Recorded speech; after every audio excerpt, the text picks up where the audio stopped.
Bonjour à tous et bienvenue dans cette deuxième vidéo du jour. Donc j'ai oublié de parler du petit dernier dans le débrief précédent, donc du FK Trend que j'étudie pour l'instant sur le Santic.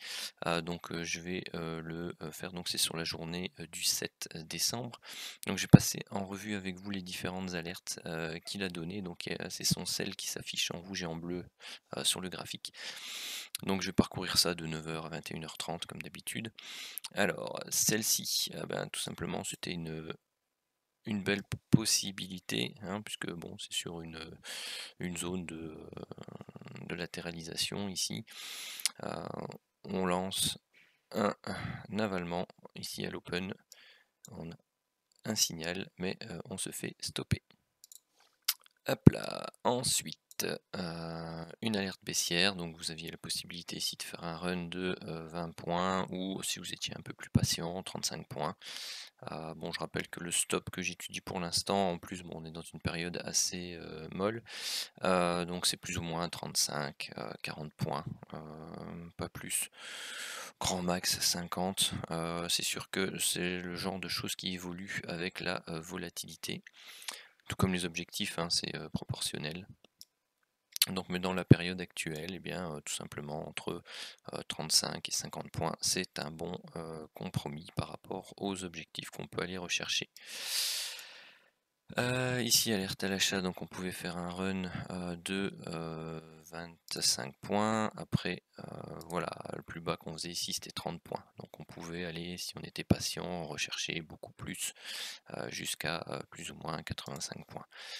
Bon voilà, après généralement je prends aussi le plus haut avant qu'on ait fait une petite mise à BE rapide, un TP proche. Bon bah voilà, c'est pas non plus la recherche des mouvements d'amplitude intra long qu'on va essayer d'aller rechercher. On peut en choper facilement lorsqu'on a l'occasion de se mettre à BE et que le mouvement part tout seul, mais généralement bah voilà, on tombe sur des petites avancées, puis des pullbacks, et puis on repart ensuite.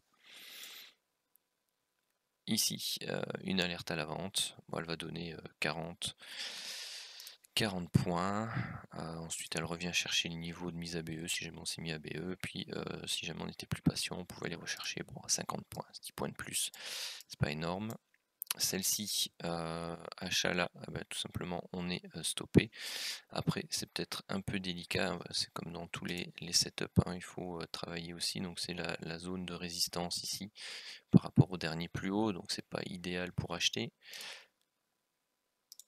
C'est ici la zone haute également, donc c'est pas celle-ci est pas idéale pour un achat. La vente ici, bon bah elle donnerait plus ou moins 10 points. Bon, on est dans une zone ici de latéralisation, hein, donc aller rechercher plus ou moins le bas ici, donc cette zone, c'est pas inintéressant. Si après on voit que ça remonte, bah, au pire on se fait stopper à BE. L'achat ici, même raison que pour là tout à l'heure, on est vraiment sur la zone ici, donc il faut bien travailler aussi les supports résistance, hein, c'est comme à chaque fois, ça a son importance. On ne va pas acheter une résistance et vendre un support, c'est dangereux. Donc vous aviez la zone ici qui était définie, là on ne peut pas, ici c'est pareil, on ne peut pas. Et la preuve, c'est que derrière, on a une réjection qui nous renvoie tout simplement sur le bas ici, avant de repartir à la hausse. Ici, donc c'est là, bon, elle est limite aussi, hein, puisqu'on est sur la zone basse de cette petite congestion ici. Donc bon, voilà. À nouveau, c'est pareil, hein, c'est pas le genre de trade qui normalement devrait être pris, ou on devrait attendre au moins une confirmation, donc ça devrait être pris sans doute un peu plus bas une fois qu'on a cassé ce niveau là. Donc c'est plus sur ce chandelier là ou chandelier là en fait que le signal serait validé. Donc on aurait plus ou moins un bon 40 points si on entre en position ici.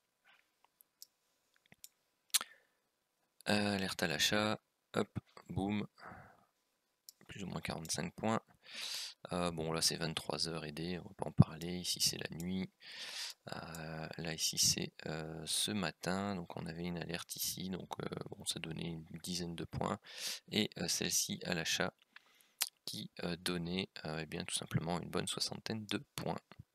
Voilà, tout ça sans parler de tous les setups divergences qui étaient possibles de prendre hier et qui donnaient de très bons résultats. Allez, on va regarder un peu vite fait peut-être. On était où? Ici, 9h.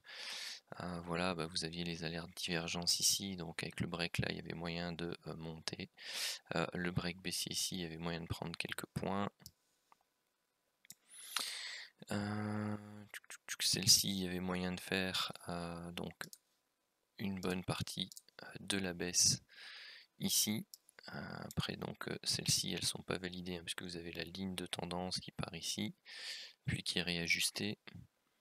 Bon, celle-ci on est dans la zone un peu difficile donc voilà, c'est validé là, on est en plein milieu de range, pas évident. Celle-ci voilà, bon elle donnait 10 points, une dizaine de points. Celle-ci à l'achat en haut là, elle n'est pas validée. Celle-ci à l'achat ici, elle est validée ici et on peut prendre une vingtaine de points facile.